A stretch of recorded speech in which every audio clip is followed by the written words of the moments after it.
नमस्कार दोस्तों क्या आपने कभी सोचा है कि आईपीएस के मुकाबले आर्मी ऑफिसर की लाइफ कैसी होती है?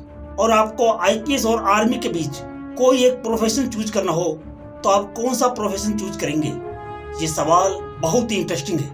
युवाओं को एक बेहतरीन करियर की तलाश हमेशा ही रहती है और इसके लिए उनके पास तरह तरह के ऑप्शन भी होते हैं, जैसे medicine, nursing, civil services, software engineering, sports, military, architecture और कॉर्पोरेट के क्षेत्र में तमाम लोकप्रिय कैरियर ऑप्शन हैं, जो कि कम्प्लीटली आपके इंटरेस्ट और प्रायोरिटी पर डिपेंड करता है। लेकिन कैरियर चूज करते समय जो बात सबसे महत्वपूर्ण होती है वह है आपका समर्पण और उस कैरियर से मिलने वाला रिवार्ड। यह पैसे के अलावा क्वालिटी ऑफ लाइफ, लाइफस्टाइल और रुतबे से जुड़ा होता है। अगर आप देश की सुरक्षा और न्याय के लिए काम करना चाहते हैं तो आप आईपीएस ऑफिसर या आर्मी ऑफिसर बन सकते हैं। दोनों ही प्रोफेशन बहुत ही रिस्पेक्टफुल और देश की सेवा के लिए इम्पोर्टेंट है। तो आइए इस टॉपिक पर थोड़ी डीप ड्राइव करते हैं। आईपीएस और आर्मी ये अल्टरनेट ऑप्शन नहीं है। इनमें कैरियर बनाना हो तो शुरुआत आर्मी के लिए 16 वर्ष की उम्र में और आईपीएस का चुनाव 20 से 23 साल के बीच में होता है। यदि आपने अभी भी अपना मन नहीं बनाया है तो आपको ये वीडियो जरूर देखना चाहिए। और उससे पहले अगर आप हमारा वीडियो पहली बार देख रहे हैं तो हमारे चैनल को सब्सक्राइब करना ना भूलें। चलिए शुरू करते हैं। सबसे पहले बात करते हैं आईपीएस के बारे में। आईपीएस का मतलब होता है इंडियन पुलिस सर्विस। आईपीएस के लिए सबसे पहले यूपीएससी क्रैक करके आईपीएस ज्वाइनिंग के लिए रैंक करना होता है। आईपीएस की शुरू की 3 महीने की training Lal Bahadur Shastri national academy of administration में होती है। इसके बाद आईपीएस ट्रेनिंग को सरदार वल्लभ भाई Patel national police academy Hyderabad भेजा जाता है, जहां उन्हें पुलिस की ट्रेनिंग दी जाती है। अधिकांश आईपीएस की पोस्टिंग एएसपी लेवल से शुरू होती है, जो जिले के सुपरिटेंडेंट ऑफ पुलिस के रूप में आगे बढ़ते हैं। एक आईपीएस अधिकारी मिनिस्ट्री ऑफ होम अफेयर्स के अंदर आता है। ये एक बहुत ही प्रेस्टिजियस और चैलेंजिंग जॉब है। आईपीएस ऑफिसर की प्राइमरी रिस्पॉन्सिबिलिटी में लॉ एंड ऑर्डर मेंटेन करना, वो लोगों की सेफ्टी और सिक्योरिटी के साथ साथ स्टेट के इंटरनल मामलों को सुलझाना, स्टेट के अंदर क्राइम को रोकना, क्राइम की इन्वेस्टिगेशन करना, इंटेलिजेंस कलेक्ट करना एक आईपीएस ऑफिसर की रिस्पॉन्सिबिलिटी होती है।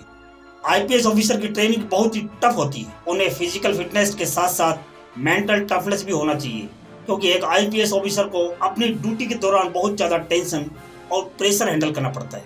लॉ एंड ऑर्डर मेंटेन करने के साथ साथ पॉलिटिकल प्रेशर बहुत ज़्यादा झेलना होता है। साथ ही उनका ड्यूटी टाइम भी इरेगुलर और अनप्रेडिक्टेबल है।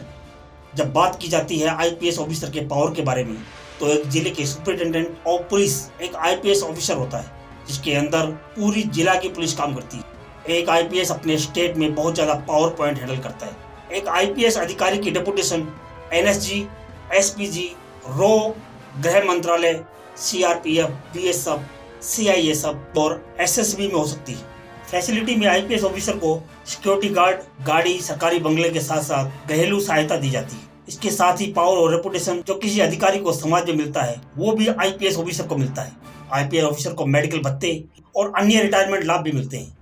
तो अब बात करते हैं एक इंडियन आर्मी ऑफिसर की। इंडियन आर्मी देश का लास्ट लाइन ऑफ डिफेंस है और इसके ऑफिसर बनने के लिए नेशनल डिफेंस एकेडमी और उसके बाद इंडियन मिलिट्री एकेडमी और ऑफिसर ट्रेनिंग एकेडमी क्रॉस करके एक इंडियन आर्मी ऑफिसर बनता है। अगर आप एनडीए एग्जाम के बारे में डिटेल से जानना चाहते हैं तो हमारा ये वीडियो आपकी जरूर हेल्प करेगा, जिसका लिंक आपको आई बटन और डिस्क्रिप्शन में मिल जाएगा। आर्मी के लिए फिजिकल फिटनेस बहुत इंपॉर्टेंट है। इंडियन आर्मी की ट्रेनिंग आईपीएस ऑफिसर की ट्रेनिंग से हार्ड होती है। और इंडियन आर्मी में जब एक लड़का कमीशन होता है तो वो एक लेफ्टिनेंट रैंक पर कमीशन होता है। आर्मी ऑफिसर की रिस्पॉन्सिबिलिटी, आर्मी की रिस्पॉन्सिबिलिटी होती है देश की रक्षा करना। वो देश के बॉर्डर पर खड़े होकर अपनी जान की परवाह किए बगैर देश की रक्षा करते हैं। काउंटर टेररिज्म ऑपरेशन और वार टाइम सिचुएशन में इंडियन आर्मी को फ्रंट फुट पर भेजा जाता है। इंडियन आर्मी में चैलेंजेस बहुत ज़्यादा होती हैं। इंडियन आर्मी में कई सारी ड्यूटी हाई एल्टीट्यूड पे होती है। 17,000 18,000 फीट ऊंचाई पर जहां पर सांस लेना मुश्किल हो, वहां पर भी इंडियन आर्मी तैनात है। सियाचिन ग्लेशियर, जम्मू कश्मीर जैसी जगहों पर इंडियन आर्मी तैनात है। फैसिलिटी, इंडियन आर्मी में कुछ ऐसी फैसिलिटीज हैं जैसे कैंटीन की फैसिलिटी, आर्मी स्कूल की फैसिलिटी, आर्मी हॉस्पिटल की फैसिलिटी। ये सारी चीज़ें आर्मी फैमिली के लिए रिजर्व है। एक आर्मी ऑफिसर का सोशल स्टेटस बहुत अच्छा होता है और सोसाइटी में उन्हें बहुत ही सम्मान के साथ देखा जाता है। एक आर्मी ऑफिसर होना अपने आप में बहुत गर्व की बात है। सेना को ज्वाइन करके आप एक एलिट ब्रदरहुड का पार्ट बनते हैं। इसलिए ही कहते हैं कि आर्मी नौकरी नहीं है, यह 130 करोड़ लोगों की भावना है। पूरा देश रात को निश्चित होकर सोता है क्योंकि उन्हें इंडियन आर्म फोर्सेज पर भरोसा है। यह आस्था बहुत बड़ा सम्मान है। अब सवाल ये है कि कौन सा प्रोफेशन बेहतर है, आईपीएस या आर्मी? ये एक डिफिकल्ट क्वेश्चन है।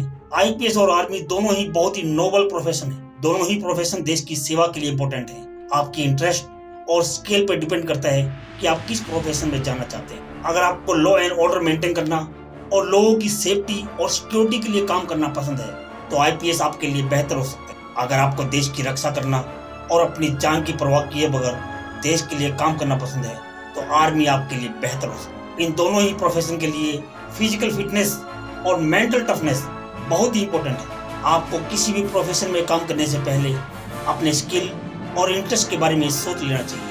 तो दोस्तों, ये थी आईपीएस और आर्मी के बारे में मेरी ओपिनियन। आपको क्या लगता है कौन सा प्रोफेशन आपके लिए बेहतर होगा?